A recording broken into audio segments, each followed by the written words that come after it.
Good morning, friends. My name is Narendran and I'm going to present this topic, security implications of cloud computing.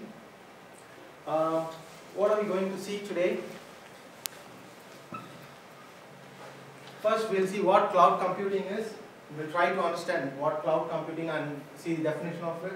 And then we'll go in detail of security implications. We'll see what are security components in cloud computing. And we'll see how do you authenticate and access in cloud computing. We'll see the data security, legal issues involved in it, security threat, and then we'll see the conclusion of it. First, what is cloud? So it's really cloudy, isn't it? So we'll make it less cloudy.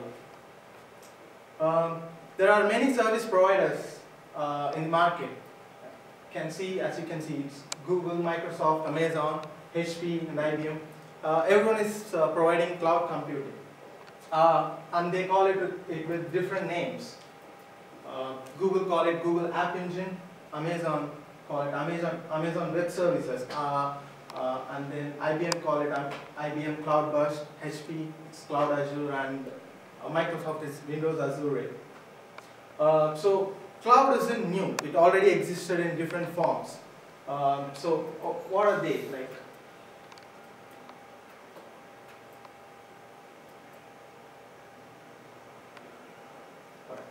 They already existed as software as a service, virtualization, infrastructure as a service, platform as a service, utility computing. So what is virtualization? Virtualization is nothing but separation of application from the infrastructure. So what you do in virtualization, like you pack the whole application along with the operating system, database, and whatever it needs with it, and so that the package virtually can run on any infrastructure. You don't need a specific machine to run it. So that's called virtualization. And what is software as a service? Software as a service is nothing but it's like they provide the service. And you pay for it as a subscription fee. It can be monthly or it can be annually, stuff like that.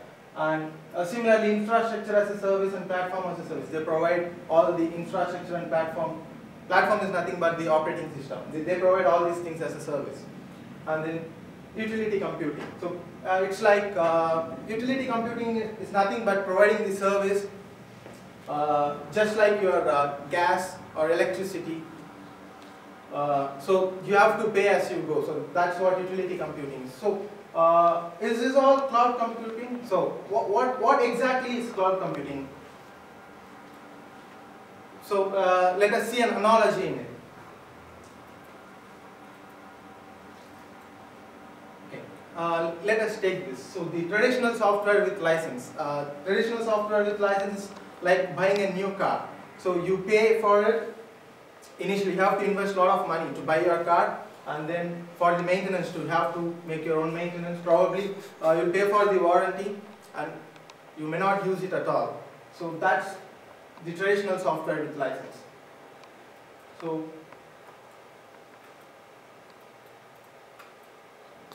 what is software as a service? Software as a service is like leasing a car. So what you do in leasing a car? You lease a car. You pay monthly for it. You don't pay the whole investment on it, right? So you pay for it monthly, and you might get service for it, what you are paying. So that's software as a service. It's pay monthly. And one more thing, you cannot make modifications to your car because it doesn't belong to you. And then, what is cloud computing? Cloud computing is like a taxi. You just pay for your trip. That's it. There is no maintenance cost involved. You don't have to buy the car. So it's very economic, is it? So we'll see the definition of cloud computing. So cloud computing is nothing but a large pool of resources. These resources can be anything. It can be software, it can be hardware, and it can be services too. So what you can do, you can actually dynamically reconfigure it. You can scale it up or scale it down. For example, if you take Amazon Elastic Cloud Computing, you can actually buy the web server, operating system, everything from them, and you don't have to worry about paying the whole lot of money. So you can actually, if only few people are visiting your website initially, you will have to pay just for that, the bandwidth. And if more people starts coming and visiting your site, automatically the bandwidth will increase and you can pay accordingly. So you don't have to worry about the initial investment.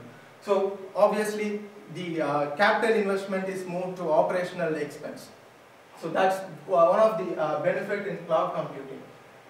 And there is also one more thing. So you should have service level agreements between the service provider and the consumer. So that's one thing. So let us see what are the security implications. Alright. For any software as a thing, the core principles of security is this CIA triad. We call it confidentiality, integrity, and availability. So what is confidentiality? Confidentiality is nothing but keeping your data secure to yourself. Like only the person having authorization, like they can access the data. No one else can see the data. That is confidentiality. Then what is integrity? Integrity is nothing but keeping the data unchanged throughout its lifespan. For example, if you are copying data from one source to the another source, I mean the destination, so it should be unchanged, it should be unaltered throughout its lifespan. And availability, obviously your data should be available to you at all times. There is no point in having a data which is not accessible to you. So these are the three principles. And obviously hackers have their own triad. They call it DAD triad. So first D is called disclosure. So confidentiality. They break confidentiality by disclosing the information. Then A is alteration. So they alter the information. And then the last one is destruction. So by destructing the data, they can break this availability. So these are the core principles. Cloud computing will have its own requirements, security requirements, and these security requirements obviously will differ for each domain. Cloud Security Alliance has classified cloud computing into 15 different domains.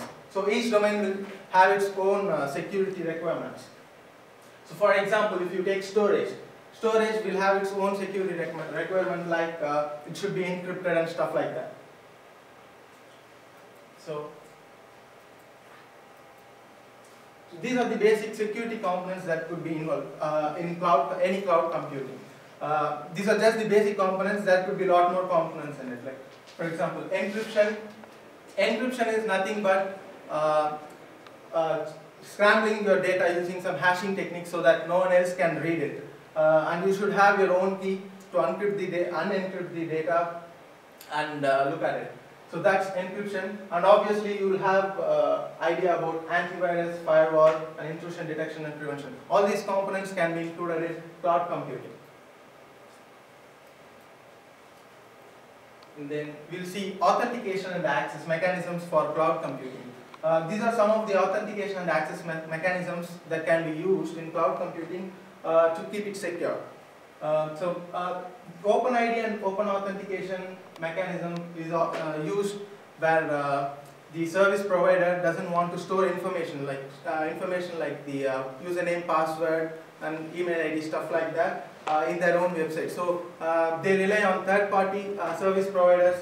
For example, Google, Microsoft. They all provide web services, authentication services, so that if some web service provider want to use the authentication system, they can actually go and ask Google if the user logging in is the actual user or not. So it's just using the third party's authentication mechanism.